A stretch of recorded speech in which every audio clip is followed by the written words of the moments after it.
Let's focus on earnings. India's largest PSU bank, SBI, reported an inline set of performance and a limited stress on their asset quality despite a very tough quarter. To talk about the earnings and a lot more, joining us on ET now is the chairman of SBI, Mr. Dinesh Khara. Mr. Khara, appreciate you taking your time out and speaking with us today at ET now. This is Ruchi. Bhatia. Let me first begin by asking you about a very resilient performance coming in this very tough environment. What led to lower slippages on a quarter-on-quarter basis as well as stable margins?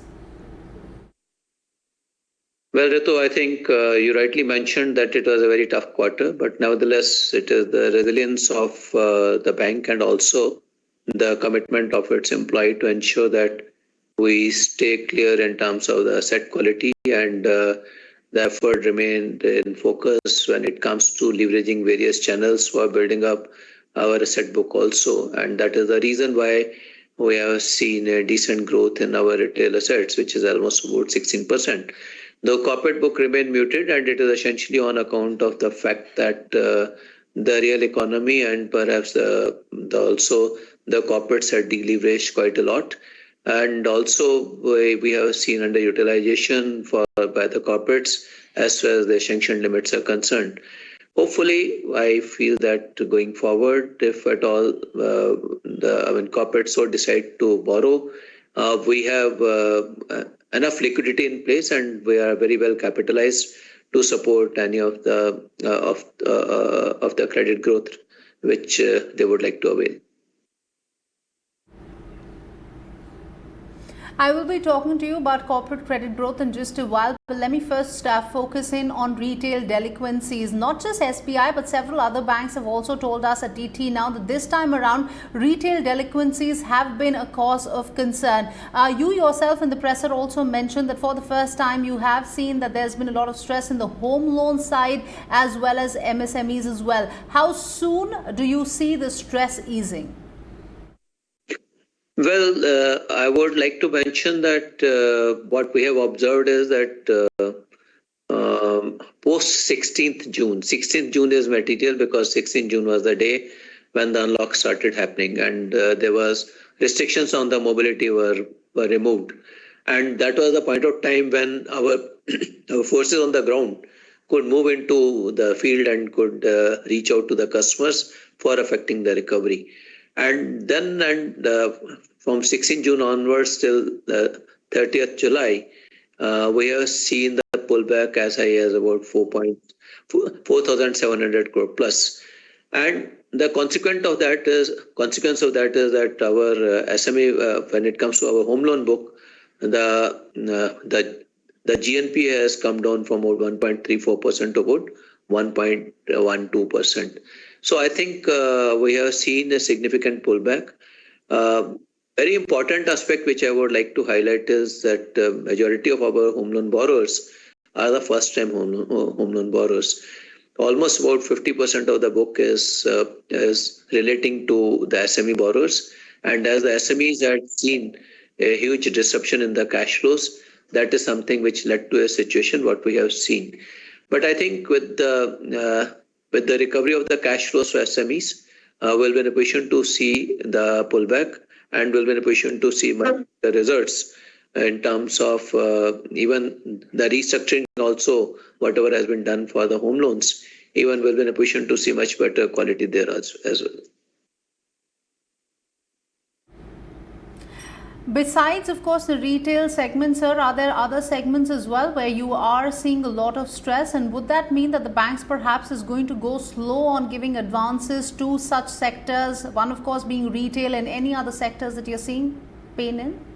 No, I don't think we'll be going slow on the retail because, as I mentioned, that going slow would have been only if at all there would have been some challenges in the underwriting principle. We don't have any challenge in the underwriting. Underwriting is actually holding very well, and the only thing is the collection, and collection is something which is retail, that's a reality. It's going to be effort elastic, and considering the fact that I hope that there will not have the kind of situations which we have seen in the first quarter on account of lockdown. Such situations would not be there going forward, as The vaccination has already happened and about 48 crore people have already been vaccinated in the country. It will go a long way of our ability to fight any such virus-related issues. And if at all virus-related issues are not there, we should be in a position to move around. Economic activity should be in a position to look up. And with that in mind, we don't have any intentions of slowing down as far as our retail book is concerned. And we will continue to grow well in terms of home loan, personal loan, express credit, and also gold loan, etc. This is all part of the focus for us as a bank. Right. Given the fact that you're telling us that you're not going to go slow, when do you actually see the recovery kicking in? And more importantly, given the fact that there are, of course, concerns riding on a third wave as well, talk to us about how do you see credit growth going forward in the days to come as well? Well, credit growth is also a function of how the real economy reacts to the situations.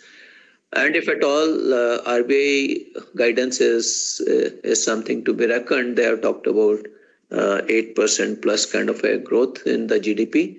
And normally we have seen that we as a bank, we grow almost 1% over and above the GDP growth. And by going by those numbers, we expect to grow at about 9%. And as far as the credit is concerned, if we really look around our credit growth as well as the investment book growth, we are somewhere around 6%, 6.7%.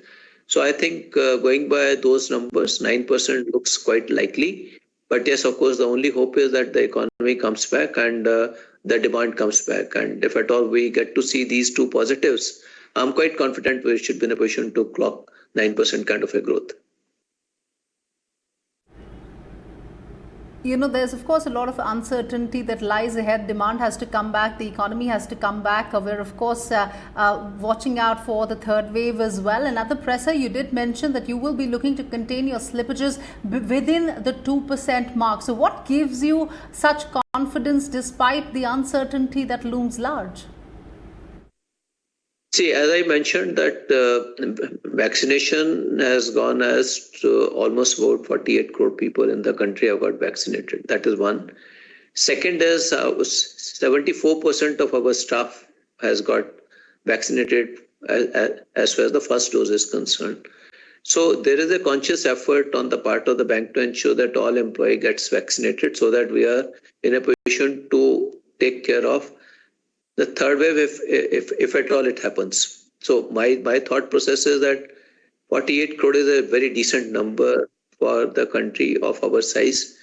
And I'm sure it will help quite a lot in terms of negotiating the situation when it comes to the third wave if at all it happens. So I think that is something, these are some of the contributing factors which helps me in sort of having a reasonable confidence that we should be in a position to contain. Our corporate book we have already provided for adequately, and so that we don't have much of a challenge. The only challenge is in the retail book, and retail book, as I mentioned, that the recoveries are all effort elastic, and effort elastic is something which is a function of the health and hygiene issues, and we have taken adequate precautions to address the health and hygiene issues by getting our people vaccinated. Right.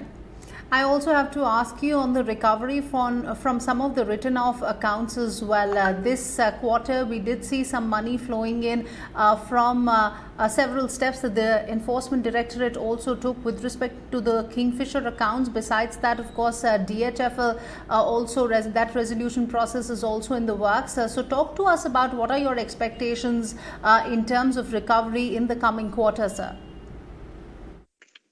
Yeah, we are quite open to all the options which are available for affecting recoveries when it comes to our stress assets accounts are concerned. And though internally we are eyeing for something more than 10,000 crore, and we have seen good traction in that direction, having seen about 1,692 crores coming only from Kingfisher itself. So I think we are hoping for other accounts also to really help us in reaching out the numbers which you have in mind. Apart from that, OTS, compromise, and NCLTs, and also the ARCs, all are the options which are available. And we should be in a position to recover the number, affect the recovery which we have planned for ourselves in the current year.